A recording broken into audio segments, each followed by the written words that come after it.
Welcome my friends. I hope you like the story and encourage me with a like, comment and subscribe to the channel. The story begins with David sitting in a corner at school smoking cigarettes when suddenly his friend Mac comes up to him and says, "Hey David, what cigarette is this? I've been seeing you smoking since morning. It's none of your business. How much have I smoked or not? I'm free. Besides, my father doesn't know I smoke and doesn't ask me. Are you going to tire me out and tell me how much I've smoked and how much I haven't? I'm asking for your own good. You know, I've talked to you about this smoking thing many times and told you how dangerous it is, and you're the one who refuses to quit. And David, I've tried every possible way to keep you from resorting to the last resort, and you know I don't want to do that. So, are you threatening me because you're going to go tell my father? I've given you so many advice, but you've really pushed me to do this. I have to tell your father. You're free." He actually goes and tells David's father everything. David's father gets very nervous and calls David. "What's up with you, my son? I've tried every possible way to get you better, but why can't you? Tell me, what have I done wrong to you? Ever since your mother passed away, I've been trying to be both a mother and a father to you. I gave you money, a house, a car, good food and clothes, and I don't try to pressure you. Your grades are bad at school, and every other day you come to me with a problem, and I keep quiet. But you've even started smoking, David? You're hurting yourself, not just those around you. David, it seems my approach to you was wrong. I really think I spoiled you too much, and I kept saying this during my teenage years and times of stress, and I came up with 100 excuses. But you're in control, and I know what to do. Yes, we'll go back to the same old thing, food, money, and now you're a mother and a father. Aren't you tired of the same old story you keep telling me every time I come to you with a problem? You're so clueless about anything, always harboring your own problems, showing no respect or gratitude, never changing yourself, and also rude. But I'll take away all the capabilities I gave you. Show me what you're going to do next. I'm going to my room because I want to sleep. Tell me what you want to do, and I'm fine with anything."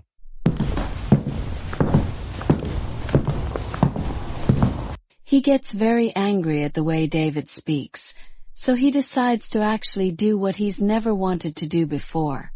Transfer David from his school to a lower quality one and take away all the facilities he's been given. David wakes up the next day as usual, wearing his school uniform, but is surprised to find his father laughing at him and saying, "Where are you going, son?" "I'm going to school. I forgot to tell you. You're no longer going to this school. The car you use and the driver are gone. You'll go on the school bus like everyone else, and I'll cut your allowance by half. It doesn't matter to me." David walks away, pretending he doesn't care, but he's actually very upset that he's leaving his school and the friends he knows and loves, that the driver and car will no longer be under his control, and that his money is running low. David goes to the new school, but is surprised to find it isn't at the same level as the school he used to attend, located in a working-class area. "It's unbelievable. Surely Dad wouldn't do that. This isn't a school. It's a circus." There he meets a teacher who says, "I was told that a new student will be coming to school today and will be in my classroom. It must be you because I've never seen you here before. Welcome to our school. If you need anything, I'm here." He doesn't respond and walks off to class. A short while later, the teacher finds David smoking a cigarette, but he speaks to her before she speaks to him. "Don't tire yourself out. I've been telling the same old story. How can I do this and I'll tell your father and you'll get kicked out of school and blah blah blah. Judy looks at him and says, I know you heard that, but I'm not going to tell you. The problem isn't that you smoke cigarettes and are afraid of your father. You're going to quit in front of him and do it behind his back. The problem is that you don't fear God, and that's very sad, David. Smoking, David, harms yourself and those around you. Your health is a trust God has given you to protect. You're also wasting the money God has given you. You should be thanking Him for it and using it for good, not wasting it. David stares at her for a few seconds, absorbing her words and not responding, but she knows she's definitely affected him. As the days passed at school, David felt that Judy's school was different from any other teacher he had ever met. The first thing she did was talk to him. She didn't threaten him like everyone else did, saying, I'll tell your dad. She didn't even treat him like his father did. She decided the solution was to deprive him of the things he loved. So David began to get closer to her and work hard at his studies. A few days later, he was sitting with his father, who told him, My dear, are you having fun at the new school and aren't anyone bothering you? Tell me right away. You know your dad is Jackie Chan? I mean, it's not just talk. No, thank God. Everything is fine. Leave you to the heavy stuff. I see that you don't smoke anymore, is that true? Or are you smoking behind my back? No, Dad, I really have quit smoking. May God bless you, my dear. I've really noticed this change and I'm so happy for you. You've also become calmer. I wonder what the reason for this beautiful change is. I was wrong and I know it, and I always upset you, and I didn't want to be like this or act this way. But I didn't know that what I was going through was really adolescence, and that I needed to resolve the issue properly without hurting myself. I wonder what caused this sudden change? Judy's teacher. No, if that's the case, you made me want to meet Judy's teacher and thank her for what she did.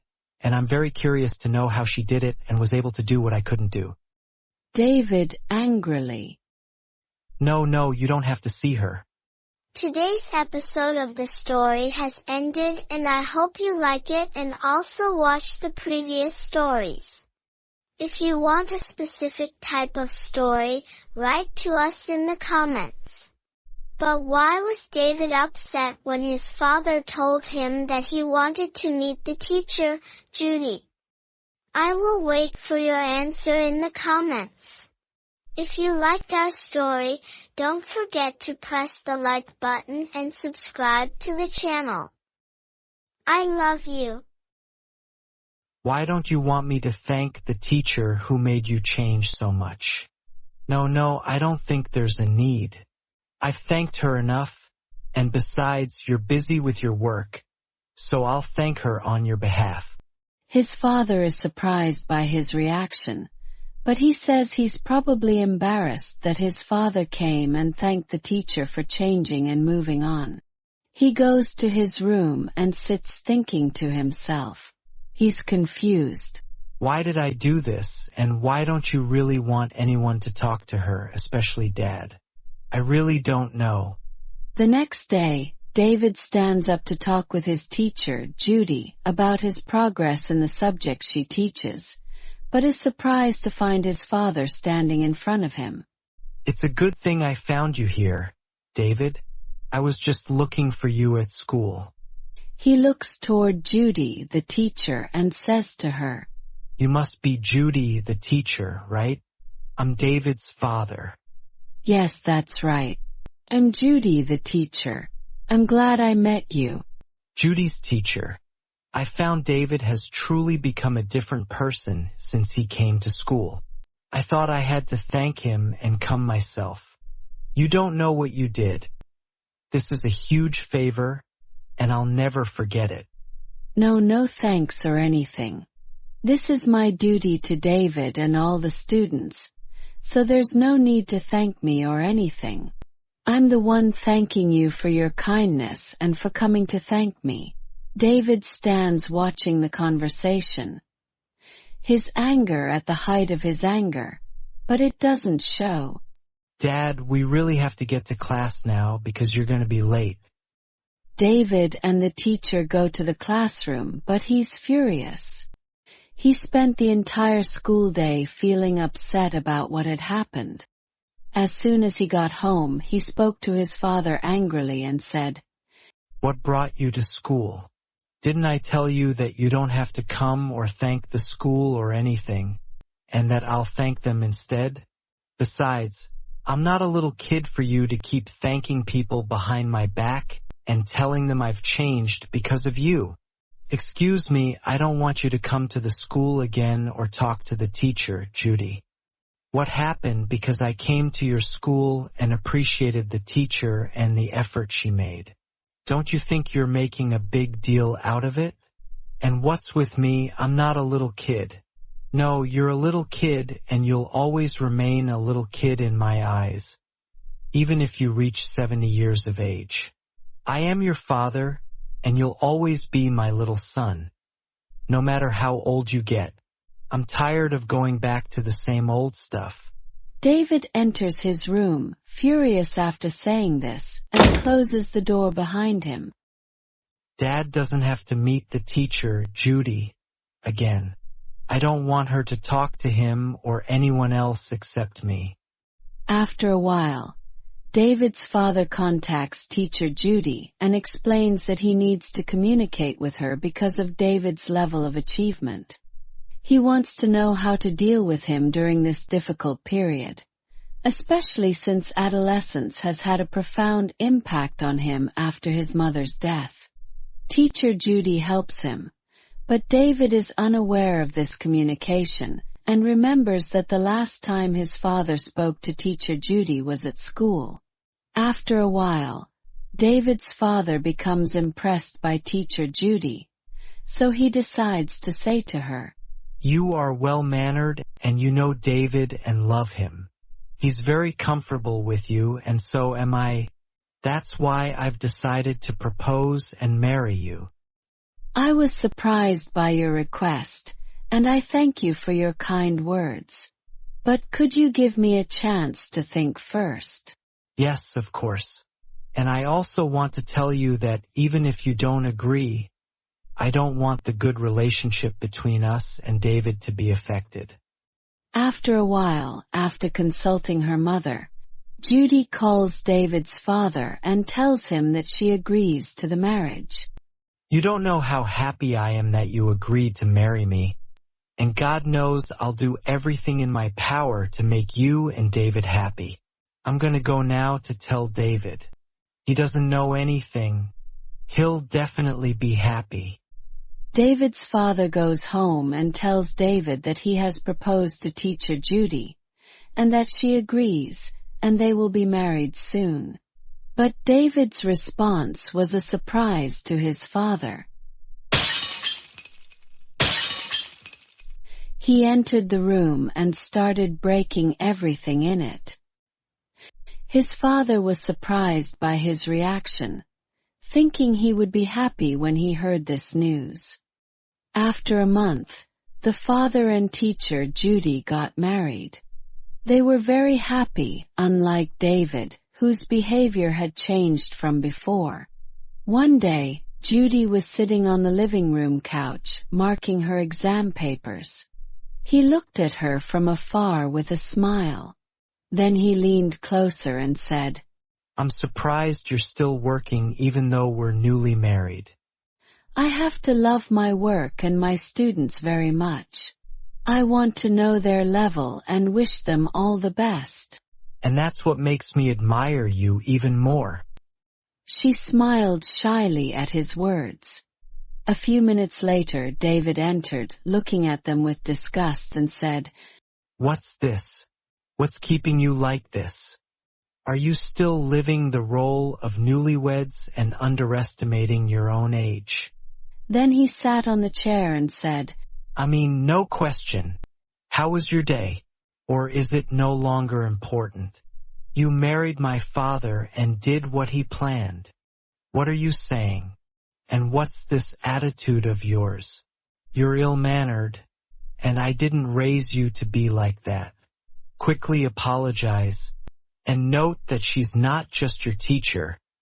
She's your father's wife, in the place of your mother. What's wrong with you? What's changed you so much? You used to treat me better than this before we got married. He replied to her, nervously, and said, Ask yourself, where did the attention you had before marriage go? Besides, you're not my mother, and I'm not your son. He said these words, then headed to his room, telling himself that he had to come up with a plan to separate these two. 2 days later, David decides to carry out his plan.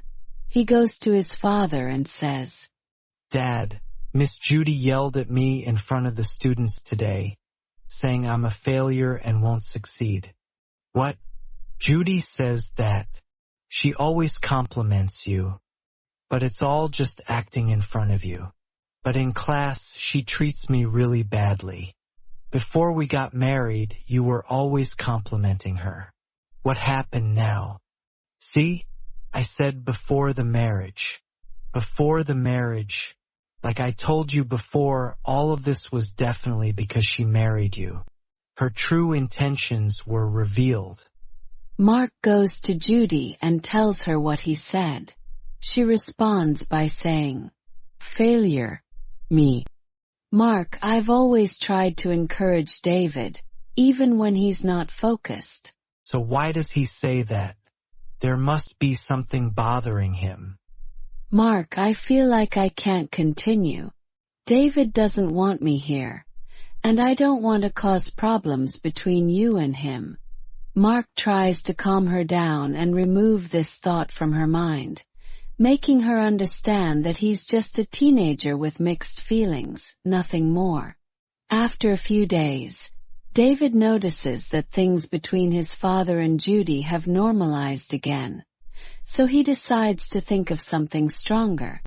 A week later, Judy is sitting in the living room drinking a cup of tea, with her grades next to her, and Mark is preparing something light for lunch. At this point, David decides to carry out his plan. He approaches her and says, Can I talk to you? Of course, David. What's up? Did something happen or what? I heard Dad talking to my uncle today on the phone. He said he regretted marrying you. He said you shouldn't have gotten married in the first place, and that life was better before you came. Really? He said that? David, are you sure about that? Yes, Miss Judy, I heard it myself. I just wanted to tell you because you're like my mother and I don't want you to be upset. Thank you, David, for telling me. I'll think about it. I just don't want you to tell Dad that I told you so he doesn't get mad at me. No, don't worry, David. I won't tell him anything. David leaves the living room with a sly smile, knowing he's planted doubt in Judy's heart and that this won't let go. A little while later, Mark enters the living room and finds Judy crying. What's this? What's wrong with your eye? Are you crying, Judy? Did something happen? Judy runs to her room and locks the door. Mark follows her and knocks on the door, trying to figure out what's going on. But she won't open it until half an hour has passed and she's packed her suitcase. Where are you going, Judy? What's this bag? I'm going to Mom's in a few days. Mark tries to hold her hand. Wait, we've only been married for a month. Why are you going to see your mom now? Explain to me what happened. What do you understand? You said you regretted being with me. You said life was better without me. How can I live with you when I know you feel this way?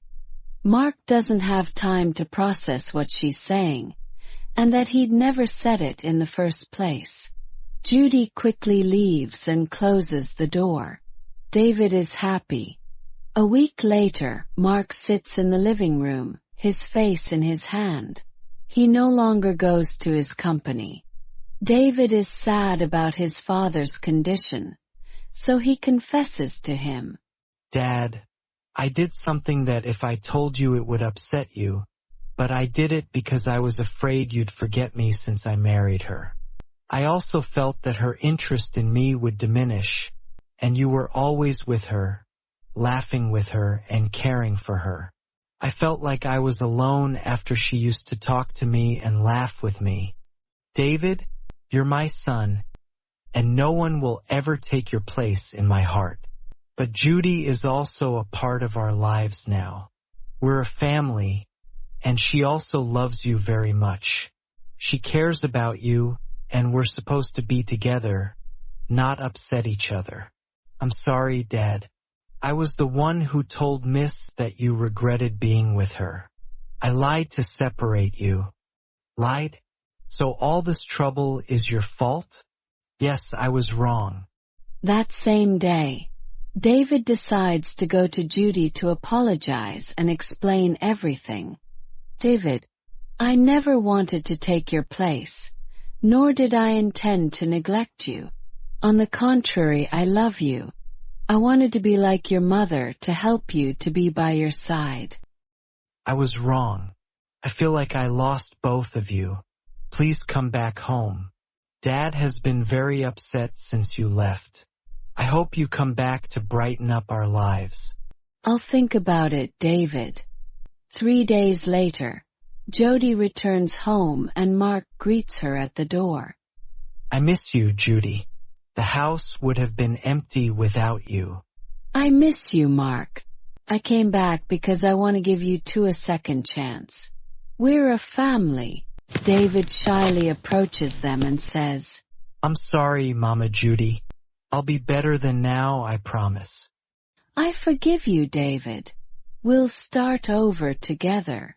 The three of them sit down to dinner together, and the house is filled with laughter and love again.